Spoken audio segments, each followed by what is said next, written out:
Enfin, un secteur qui nous paraît essentiel, c'est celui de l'exemplarité et de la moralisation de la vie publique. Nous avons aujourd'hui donc réformé la composition du CESEC. Le CESEC, c'est une institution de la Polynésie qui est importante.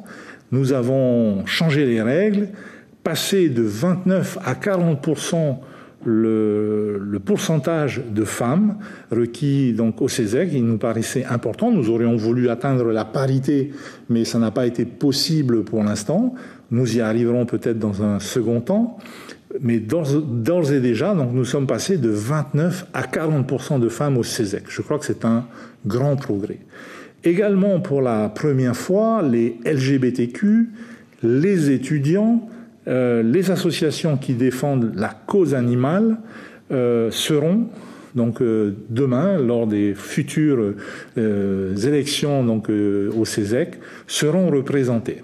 Là aussi, c'est une nouveauté et je crois que c'est un progrès qui va dans le sens de l'évolution de notre société. Nous avons également voulu que le CESEC ne soit pas un club réservé aux gens de Tahiti.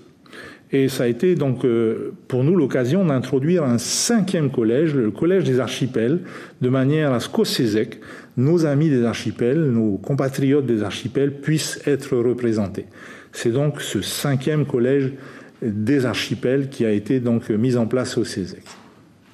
Enfin, par ailleurs, donc nous avons prôné dans notre programme une sobriété budgétaire d'abord au niveau du gouvernement. C'est aujourd'hui chose faite puisque l'ensemble des dépenses de cabinet de ce gouvernement sont 10% inférieures au gouvernement précédent. Mais nous ne sommes pas arrêtés là, puisque nous avons étendu également cette réduction de 10% aux membres du CESEC, dont nous avons réduit les émoluments, également de 10%, et à un service qui vient composer une partie des personnels de cabinet, qu'on appelle le SMG, le service des moyens généraux, dont nous avons réduit les ISS, les indemnités spéciales de suggestion, également de 10%.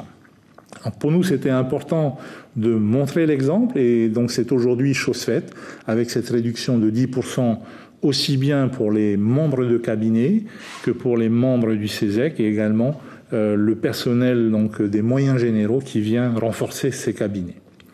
Nous avons également voulu réduire l'encours de la dette du pays. Il y avait un certain nombre d'emprunts qui avaient été malheureusement souscrits à un taux variable et avec l'évolution des taux d'intérêt donc, qui aujourd'hui constitue potentiellement une charge de la dette qui n'est pas souhaitable, qu'il n'est pas souhaitable de continuer à avoir sur notre horizon budgétaire, sur notre horizon financier. Nous avons donc décidé de restituer près de 3 milliards d'emprunts que nous ne mettrons donc pas en œuvre de manière à alléger la charge de la dette. Ensuite, nous avons fait quelque chose d'unique dans l'histoire de la Polynésie. Nous avons décidé de dépolitiser le recrutement des catégories D dans l'administration.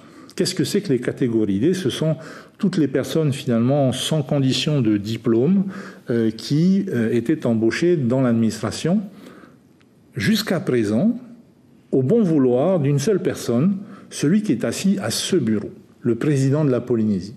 C'était devenu au fil des temps immanquablement un outil politicien, un outil qui permettait de recruter les amis, recruter des gens en fonction des élections, de recruter des petites mains bien utiles, sans aucune procédure autre que le bon vouloir du président de la Polynésie.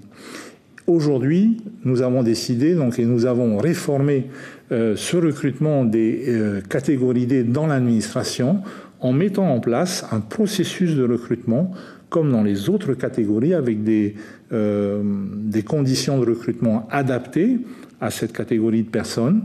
Et ce ne sera plus donc au bon vouloir du président de la Polynésie que les catégories D dans l'administration seront recrutées, mais au terme d'un processus établi, équitable et transparent. Je crois que c'est un grand progrès et c'est une des promesses que nous avions faites également, c'était de dépolitiser toutes ces embauches dans l'administration. Nous avons également voulu réformer les conditions de détachement dans la fonction publique du pays.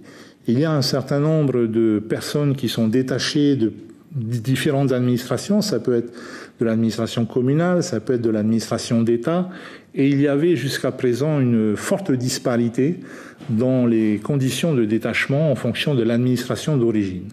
Donc nous avons réformé les conditions de détachement, les conditions de renouvellement de ces détachements, de manière à avoir une position plus équilibrée et plus harmonieuse sur l'ensemble de l'administration polynésienne. Enfin, un élément également important, c'est celui de l'anonymisation des dossiers OPH. Jusqu'à présent, dans les commissions OPH, figurait sur le dossier l'identité du demandeur. Ça pouvait là aussi biaiser cette analyse des dossiers, ça pouvait conduire à, je dirais, peut-être du favoritisme, en tout cas, ce n'était pas un élément d'équité et de transparence.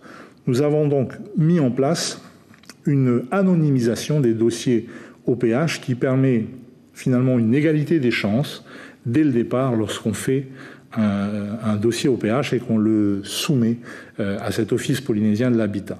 Je crois que c'est quelque chose d'important. Alors, maintenant que nous avons passé en revue ces actions des 100 premiers jours, vous allez me dire, mais quelles sont les perspectives? Ces perspectives, nous allons les aborder plutôt demain, lors du débat qui se tiendra ici même, à la présidence, avec 80 Polynésiens qui pourront poser leurs questions. Ces questions aborderont certainement justement ces perspectives et qu'est-ce qui nous attend dans les prochaines semaines, dans les prochains mois.